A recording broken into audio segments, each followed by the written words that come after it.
दोस्तों इस वक्त ज़्यादातर घरों में खुर्शीद फ़ैन लगा हुआ है और खुर्शीद फ़ैन का रिज़ल्ट दूसरे पंखों से बहुत अच्छा होता है। लेकिन प्रॉब्लम तब आती है जब कभी खुर्शीद फ़ैन का सर्किट ख़राब हो जाए, तो वो सर्किट मार्केट में आसानी से नहीं मिलता है और जिसकी वजह से इस तरह के कार्ड खुर्शीद फ़ैन में लगाए जाते हैं, जिसकी वजह से हमें पहले वाला रिज़ल्ट नहीं मिलता है और ये कार्ड जल्दी ख़राब भी हो जाता है। दोस्तों मार्केट में अब खुर्शीद फ़ैन के सर्किट की बिल्कुल सेम टू सेम कॉपी आ गई है। यहाँ पे देखें, ये ओरिजिनल कार्ड नहीं है, ये जो है खुर्शीद फ़ैन के कार्ड का कॉपी बनाया गया है और इसे हमने इस्तेमाल किया है। रिज़ल्ट इसका बिल्कुल सही है।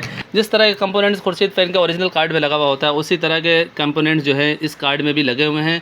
क्वालिटी का बहुत अच्छा ख्याल रखा गया है और मैंने कई पंखों में इस कार्ड को लगा के चेक भी किया है। रिज़ल्ट हमें बहुत अच्छा देखने को मिला है। इसमें सिर्फ फ़र्क ये है कि यहाँ पे खुर्शीद फ़ैन लिखा हुआ नहीं है और ये दोनों हिस्सों को एक साथ जोड़ा हुआ है। यहाँ पे आप इसे अलग कर सकते हैं। ये देखें, ये बीच से अलग हो जाता है। और इसके रिमोट को देखें, रिमोट भी सेम टू सेम उसी तरह ही बनाया गया है, सिर्फ नाम नहीं लिखा गया है क्योंकि ये ओरिजिनल नहीं है, खुर्शीद फ़ैन के कार्ड की कॉपी है। लेकिन कॉपी जो है बहुत अच्छे तरीके से किया गया है कि आम बंदा जो है इसे देख के खुर्शीद फ़ैन का कार्ड ही समझेगा। आमतौर पे खुर्शीद फ़ैन का जो ओरिजिनल कार्ड है वो 2500 से 3000 रुपये तक का मिलता है। वो भी हर जगह पे अवेलेबल नहीं है। ये कार्ड जो है मार्केट में आ गया है और तकरीबन जगहों पे आसानी से अवेलेबल है। इस कार्ड की मौजूदा प्राइस 1500 रुपये है। 1500 रुपये में ये पूरा सर्किट प्लस रिमोट के साथ आपको मिल जाता है।